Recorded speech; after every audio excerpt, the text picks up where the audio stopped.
We're using this posture stick to start training in the good postural habits. And it also gives us a great biofeedback on when we're ingramming improperly. We're going to do a video on ingramming soon. So you can see our posture stick. We're starting at the base of the skull, through the shoulder blades, and this gives you a good view of it here, and through the base of the spine. Okay, now the whole goal here is going to be to keep everything along the back very quiet and still. All we want to do is fill up the abdomen with air, belly breathe, and then exhale through that and pin it.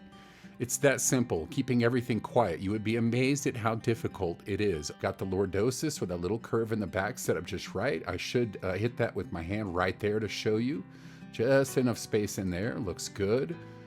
All right, adjusting the shoulder blades around the stick. I want you to see that we've got the knees directly down from the hips. We don't want the knees coming forward and we don't want them going backwards. What we're really trying to do here is create just a little box right in here. Another thing you'll notice is that I have taken the elbows and I'm pointing those elbows straight back, trying to have her adjust her elbows and rotate them back toward her thighs here.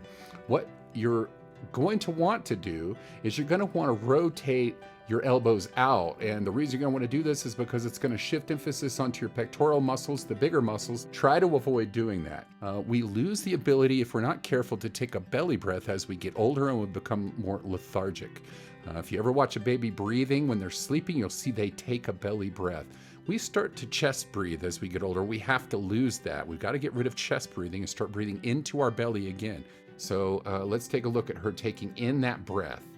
I'm basically just going to say, fill up the air right here and let it fall towards the ground. And right there, she's done it.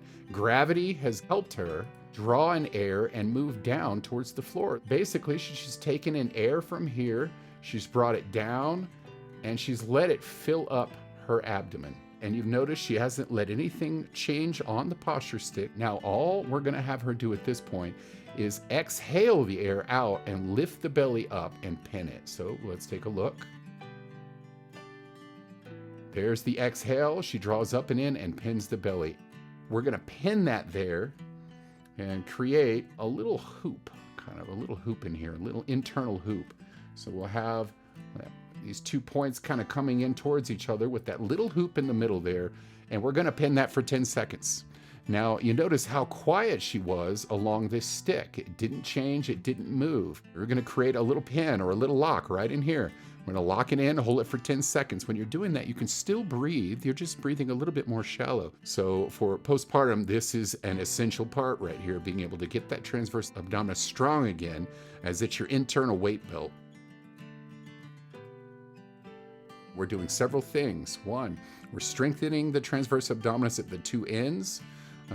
Two, we're learning how to maintain good posture while exercising the transverse abdominis. And three, we're learning to ingram in a proper movement without activating all of these other muscles. All right, our next exercise, lower ab number 2 from the prone position with the blood pressure cuff.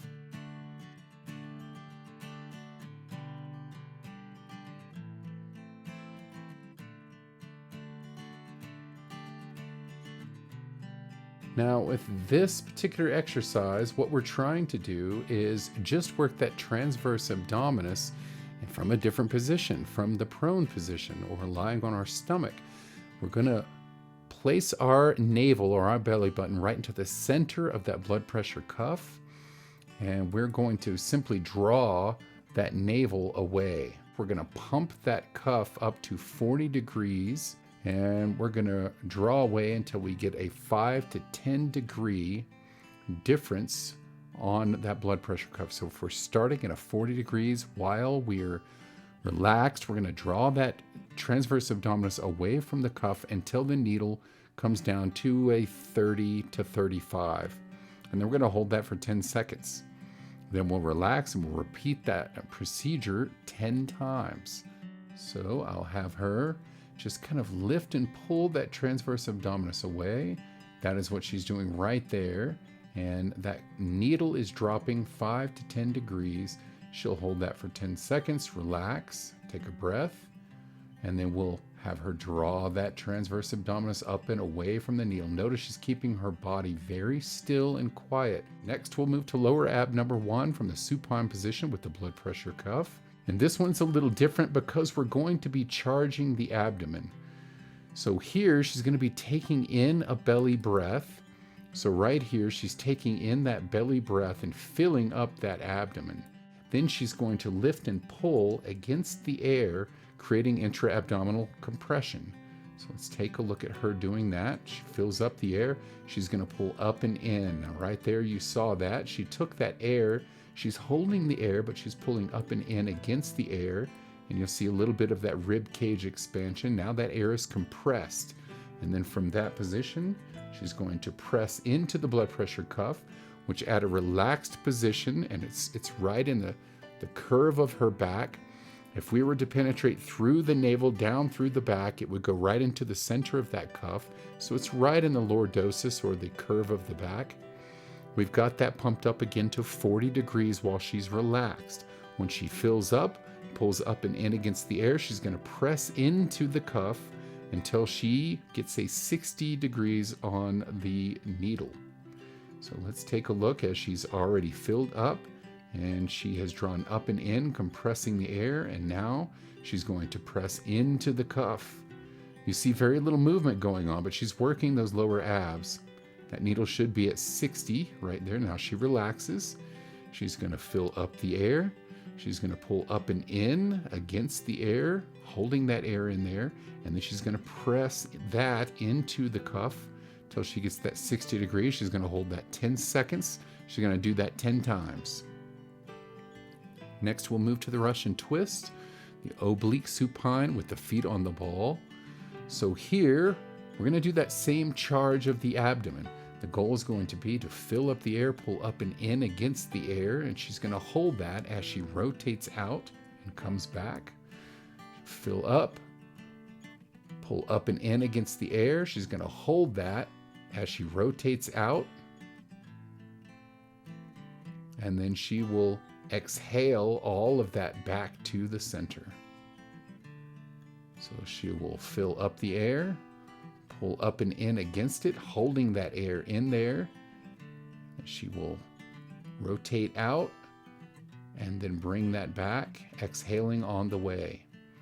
You'll notice here she fills up. When she pulls up and in, she's holding that air, and if you'll see, she's got that little bit of lengthening happening right here in the torso as that happens. That's going to charge her abdomen correctly. And by pulling in, we've got that little inner cave here that we're going for internally. So that is going to allow her to move into the transverse plane and bring herself safely home again. She rotates out, holding that in, and then exhales and pulls it back. Breathe in, pull up and in against the air, holding that air, rotate out, using internal, external obliques to bring her back home. So each side counts as 1 repetition. You're doing 10 repetitions. Floor bridge, supine feet on the floor. This is great to combine both the abdomen and the hips together. So let's take a look here. So we'll fill up, pull up and in against the air, keep that charge, exhale, squeeze the hips, keep the hips loaded on the way down, breathe in on the way down, and reload the abdomen. First, we'll start with loading the abdomen, pull up and in against the air, exhale, squeezing the hips, not so far as to wrench the low back, and then on the way down, keeping the hips activated, and we will learn how to breathe in and pull in against the air and head right back up. Breathe in on the way down, keep hips activated, load the abdomen, exhale, and squeeze up. The hard part is, at first, we have to sequence the events. We load the abdomen, we exhale and squeeze the hips up, we breathe in on the way down, and then load the abdomen again, exhale and squeeze the hips up. Eventually, you get really good at it, and you're able to load the abdomen, exhale and squeeze the hips up, and on the way down, you keep the hips activated, but reload the abdomen, before you near the floor so you're ready to go right back into the next repetition. Very important, we'll do 10 repetitions of this, holding for about 3 seconds at the top position.